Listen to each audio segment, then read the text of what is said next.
मार्का हक में हक की अजीम फतह। पाकिस्तान की मक्कार दुश्मन भारत के खिलाफ शानदार कामयाबी पर मुल्क भर में यौम तशक्कुर। अफवाज पाकिस्तान को खराज तहसीन। पूरी कौम अल्लाह ताला की शुक्रगुजार। तोपों की सलामी से दिन का आगाज़। वफाकी दारुल हुकूमत में 31, सूबाई दारुल हुकूमत में 21 तोपों की सलामी दी गई। फ़िज़ा पाकिस्तान जिंदाबाद के फलक शिगाफ नारों से गूंजती रही।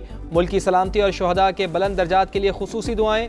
वज़ीर आज़म हाउस में परचम कुशाई की तकरीब। पूरी कौम दुश्मन की जारियत के खिलाफ।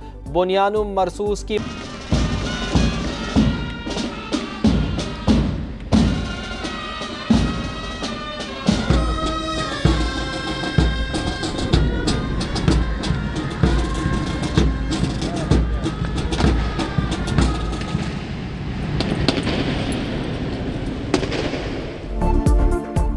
पाकिस्तान की तारीखी फतह पर सिंध में यौम तशक्कुर। सियासी और अस्करी क़यादत की मज़ार क़ाइद पर हाज़री। गवर्नर सिंध और कोर कमांडर कराची ने बानी पाकिस्तान को खिराज अक़ीदत पेश किया। शानदार कामयाबी पर पाक फ़ौज को खूब सराहा। वज़ीर आला सिंध मुराद अली शाह ने सिंध सेक्रेटेरिएट में परचम कुशाई की। फ़िज़ा पाकिस्तान जिंदाबाद के नारों से गूंज उठी।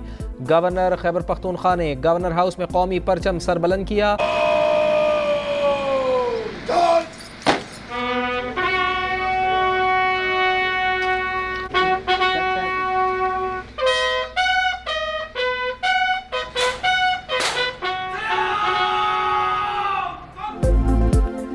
शुजाअत और बहादुरी के निशान हैदर का एजाज़ पाने वालों को कौम का सलाम। मुल्क गिर यौम तशक्कुर के मौके पर शुहदा के मज़ारात पर तक़रीबात। Captain Mohammad Sarwar, major Shabbir Sharif, major Tufail Mohammad, major Raja Aziz Bhatti शहीद के मज़ारों पर फूल रखे गए। फातिहा खानी की गई। कैप्टन कर्नल शेर खान, मेजर मोहम्मद अकरम, लांस नाइक मोहम्मद महफूज, सवार मोहम्मद हुसैन, हवलदार लालिक जान, सैफ अली जंजुआ और राशिद मिनहाज शहीद निशान हैदर को भी खराज अक़ीदत पेश किया गया।